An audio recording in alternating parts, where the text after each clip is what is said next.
दोस्तों, एक लड़के का नाम सुबोध होता है, एक लड़के का नाम प्रमोद होता है। दोनों एक ही कंपनी में काम करते थे और दोनों में बहुत ही घनिष्ठ मित्रता थी। दोनों एक साथ रहते थे, एक साथ खाते थे, एक साथ कंपनी में काम भी करते थे। उसी कंपनी में एक लड़की भी काम करती थी जिससे सुबोध को प्यार हो जाता है, प्रेम हो जाता है और उस लड़की से आना जाना हो जाता है। वह लड़की सुबोध के रूम पे आती है, जाती है और यह बात प्रमोद को अच्छा नहीं लगता था क्योंकि दोनों अच्छे मित्र होते हैं और कहते हैं कि यह सुबोध से प्यार करती हैं, मुझसे नहीं करती है। एक बार प्रमोद सुबोध से कहता भी है कि यार मुझे भी इससे प्यार करने दो। तो दोस्तों, कोई भी अपनी गर्लफ्रेंड किसी को नहीं देना चाहेगा, ये बात आप लोग भी जानते होंगे।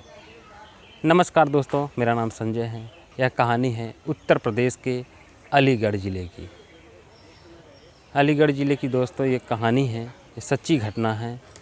वहाँ पर एक लड़की होती है जो कंपनी में काम करती है। उसी कंपनी में सुबोध नाम का लड़का काम करता है, प्रमोद नाम का लड़का काम करता है।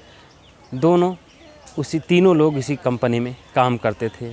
काम करते करते तीनों में सुबोध प्रमोद में दोस्ती तो पहले से ही रहती है और उसी में एक लड़की आ जाती है जो कि सुबोध देखने में ठीक ठाक होता है। उसी को वह लड़की पसंद करने लगती है, उसी से प्यार करने लगती है और उस लड़की को पता नहीं चलता कि सुबोध की शादी हो चुकी है या कुंवारा है।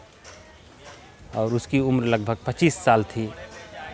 और आजकल के ज़माने में देख ही रहे हैं दोस्तों, आदमी 28-29 साल का हो जाता है तब जाकर के शादी होती है।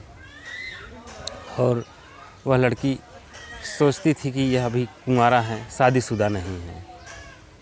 और उसी पे उसका दिल आ जाता है, उसको दिल दे बैठती है और उसके रूम पर आने जाने लगती है। लेकिन दोस्तों, यह बात प्रमोद को बहुत बुरी लगती थी कि सुबोध को यह प्यार करती है और हमको प्यार नहीं करती है। एक बार दोस्तों, अचानक वह लड़की सुबोध के कमरे पे आ जाती है और वहाँ सुबोध नहीं रहता है, वहाँ पर प्रमोद रहता है और उसको उस कमरे में बंद कर देता है। बंद करने के बाद उससे बलात्कार करता है। बलात्कार करने के बाद उसकी गला दबा करके वहीं मार डालता है। मारने के बाद दोस्तों वह वहाँ से भाग जाता है। उसके बाद जब शाम को आता है सुबोध तो देखता है कि वह लड़की मरी पड़ी हुई है। इतने में ही पुलिस आ जाती है और उसे रंगे हाथों पकड़ लेती है। पकड़ने के बाद उसे जेल भेज देती है और उससे कहता है कि तुमने यह मौत इसको क्यों मारा, इसकी आखिर गलती क्या थी। लेकिन सुबोध अब कहता तो क्या कहता, उसके सामने और कोई चारा भी तो नहीं था क्योंकि उस रूम में और कोई नहीं था, केवल सुबोध था और वह लड़की थी। और आसपास के लोग भी कहने लगे कि इसकी हत्या सुबोध ने ही किया है। अब वह कुछ कह नहीं सकता था और वह जेल चला जाता है और वह बहुत रोता है, बहुत पछताता है, आखिर ये काम तो मैंने किया ही नहीं। तो दोस्तों, वीडियो अच्छी लगे तो वीडियो को लाइक कर दीजिएगा। चैनल पे नए हैं तो चैनल को सब्सक्राइब कर लीजिएगा। और सुबोध बहुत ही मन बहुत रोता है, कहता है कि मैं करूँ तो क्या करूँ।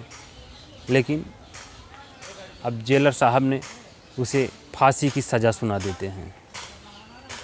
जो कोर्ट में जज होते हैं, ये मुकदमा चलता है, जब जज फैसला सुनाता है कि यह तो मामला बहुत ही गमगीन है, इसने हत्या की है, इसे फांसी की सज़ा होनी चाहिए। और उसे फांसी की सज़ा हो जाती है। 3 दिन रहती है उसे फांसी देने में। तो जेलर साहब पूछते हैं कि तुम्हारी अंतिम इच्छा क्या है।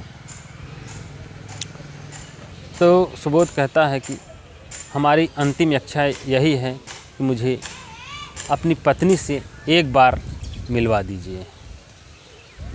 तो जेलर साहब कहते हैं कि हमने बहुत सुना, बहुत लोग कहते हैं माता पिता से मिलवा दो, और किसी से मिलवा दो, लेकिन आज पहली बार कहने का मेरी पत्नी से मिलवा दो भाई, इनकी आखिरी इच्छा पूरी किया जाए। तो पुलिस को भेजते हैं, सुबोध के घर उसके पत्नी को लेके आते हैं और उस कमरे में सुबोध होता है, सुबोध की पत्नी होती है, दोनों लोग उस कमरे में होते हैं और जेलर साहब उसमें वॉइस रिकॉर्डर लगा देते हैं। कहते हैं कि पति पत्नी के बीच आखिर क्या बात हो रही है, हम ताकि सुने सच्चाई क्या है, क्या जो लड़की मरी हुई है उसका हत्यारा यही है या कोई और है। तो दोस्तों पत्नी आती है और उसके पैर पड़ती है, पड़ने के बाद रोने लगती है कि आपने ऐसा काम क्यों किया, अगर वह तुमसे प्यार ही करती थी तो उसे जान से क्यों मारा।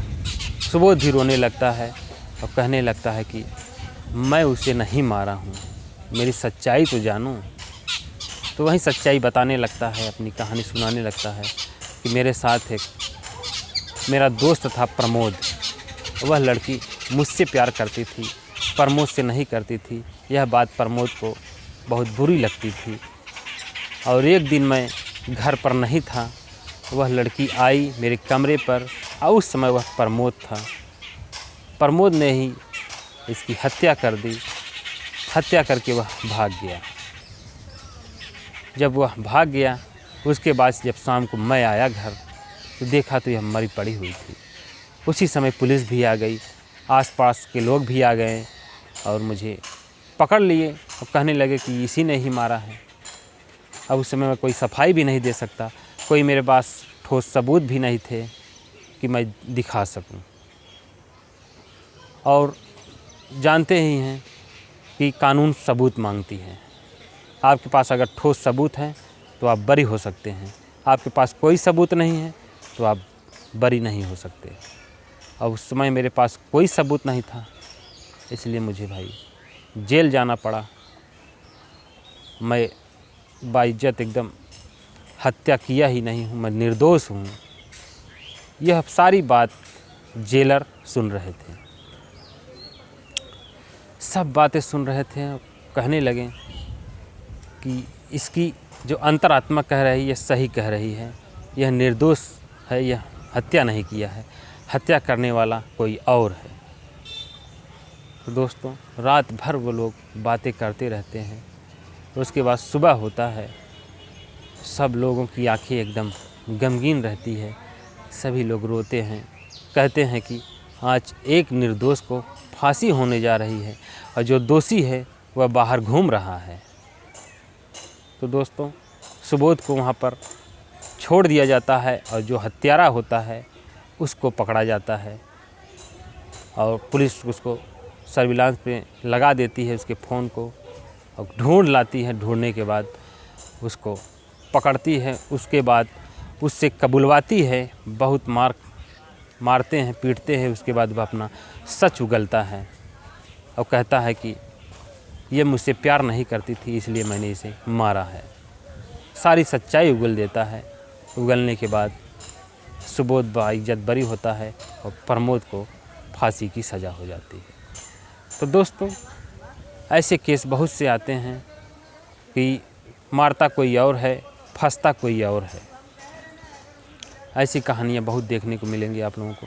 इस कहानी को सुनाने का मेरा उद्देश्य किसी को परेशान करना नहीं है, किसी का दिल दुखाना नहीं है, लेकिन सच्चाई होती है और बिना वजह किसी को परेशान नहीं करना चाहिए, किसी को जेल में नहीं डालना चाहिए। जब सबूत मिल जाए तभी किसी को पकड़ना चाहिए। अब वो उस समय निर्दोष था, लेकिन करता तो क्या करता, वो सफाई दे रहा था कि मैं निर्दोष हूँ, मैं इस लड़की को नहीं मारा हूँ, लेकिन पुलिस कहाँ सुन रही थी और वहाँ पर कोई और था ही नहीं, इसलिए पुलिस सुबोध को ही पकड़ती है। लेकिन सुबोध वहाँ बाइज्जत बरी हो जाता है और प्रमोद को फांसी की सज़ा हो जाती है।